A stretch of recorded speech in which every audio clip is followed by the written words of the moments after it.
It is day 135 of the second Trump administration, and the Senate is now under intense pressure from the president to pass the mega bill with his top domestic priorities. Politico says Senate committees could start rolling out their parts of the bill as early as this week. But already, some of Trump's biggest supporters on the Hill, the Republicans, are his most vocal critics.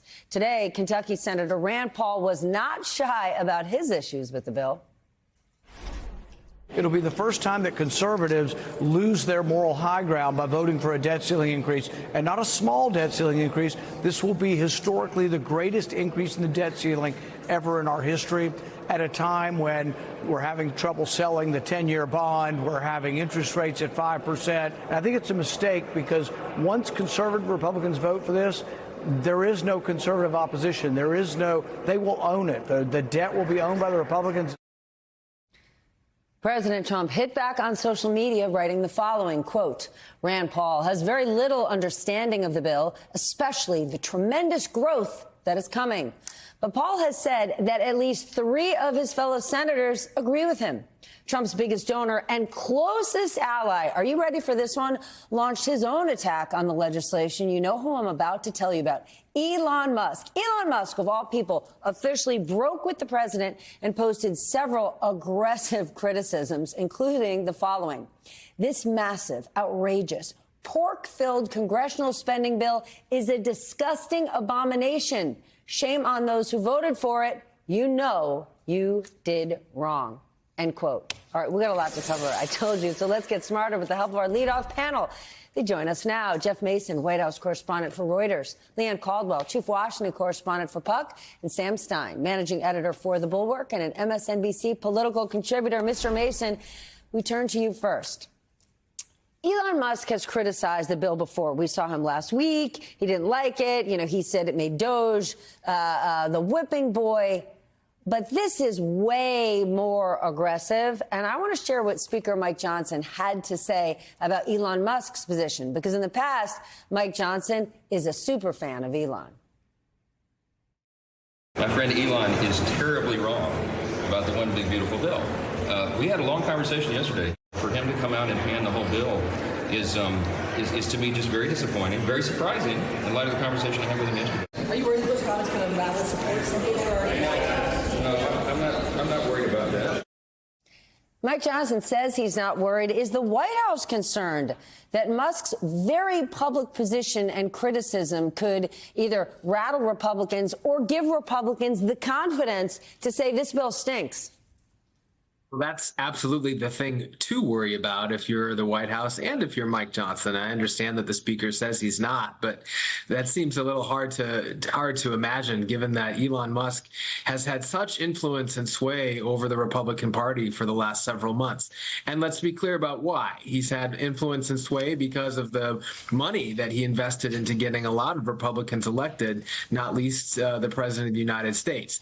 And he's led one of the most high-profile things that President Trump has done during the first 130 plus days of his term, which is to go in with his Doge Department of Government Efficiency and make all sorts of massive cuts. So I think it's clear from the post that he made tonight that he was holding back last week when he indicated his lack of support for the bill or his mild displeasure. The post tonight or this afternoon was very, very strong. And the concern, of course, has to be whether or not that emboldens Republicans, in addition to Rand Paul and Ron Johnson in the Senate, to not vote for the bill. Jeff, NBC has learned that among the possible reasons Musk has attacked the bill is that it cut electric car tax credits. Do you believe that? You know, I don't have any reporting on that, but it's hard to believe that in a way because, Musk has not spent the last 4 months encouraging Trump to stand up for the electric car business. I mean, other than having the president buy a Tesla. He had, and the president has said this as well, that Elon did not spend his political capital trying to get the president to embrace climate change policy, for example, or to embrace the business essentially that Tesla was in part created for, and that is electric cars and providing vehicles for people who don't want to use a gasoline vehicle. So I don't know. I don't have any reporting to back that up, Steph. But you asked me if I believe it, and all I can say is the evidence from the last 3-4 months would suggest that has not been something that Elon Musk has used his political capital on when in the Oval Office, when on Air Force One, and when with the president. Okay, but Sam, wasn't the devil always in the details, right? When Elon Musk created Doge, you saw Elon Musk. I remember doing an interview on Joe Rogan months ago, and he was pretty clear, like, yeah, we're going to have to cut Medicare, Medicaid. He's the one who said the Social Security system, I think said, was a Ponzi scheme. And after he said it, all these Republicans were like, no, he didn't mean it. This wasn't the case. Elon Musk's position was always, he thought Doge could cut $2 trillion because he wanted massive cuts. And so is this sort of the rubber hitting the road, what Elon Musk's vision for what Trump was going to do and what Republicans were actually willing to do were never aligned? Yes. And I hate to say this because this might be the first time this has ever happened, but I disagree with Jeff. I actually do think that some of this does have to do with his bottom line.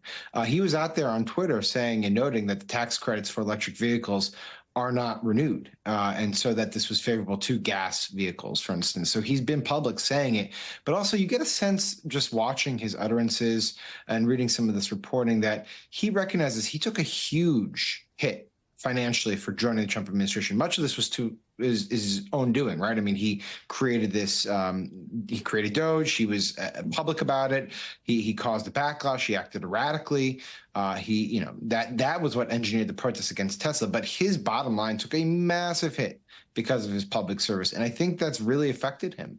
On top of that, I think there was a bit of personal humiliation too, Steph, because I think that's what you're getting at, which is he came in promising $2 trillion, then it was $1 trillion. It was $100 billion. And I think he's embarrassed by the fact that Doge was a failure.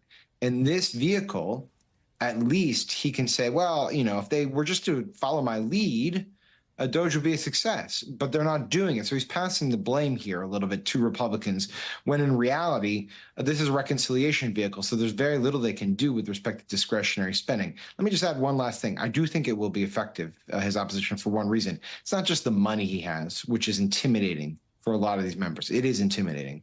It's the platform he controls. If you go on X tonight and you look at Stephen Miller defending the White House's proposal, just read the comments. I mean, I know it's just a microcosm and a snapshot and whatever. It's not real life. But read the comments below Stephen Miller's post.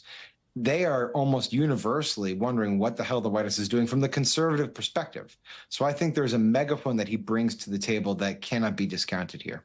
And that's one of the reasons Republicans have been kissing his ring, living in fear of him. I keep thinking about the fact that wasn't Trump's ultimate goal for Truth Social, which, again, makes next to no money, to have X buy it. I can't imagine Elon Musk is looking to buy Truth Social tonight. And he also posted this, Leanne, in November next year, we fire all politicians who betrayed the American people. That tweet, to me, does not sound like he's headed back to Austin, Texas, to bury his head in electric cars and rockets. It sounds like he's going to continue the battle, but he might not be on Team Trump. Are Republicans not worried about that? So it's an interesting dynamic. I think what Elon Musk did today, I think the reason it hurts Republicans is because what he did in his tweet is he helped Democrats make the argument, right?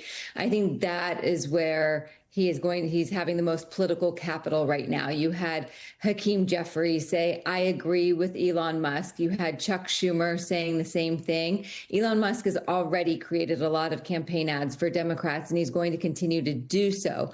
But also, Elon Musk personally is quite toxic among voters.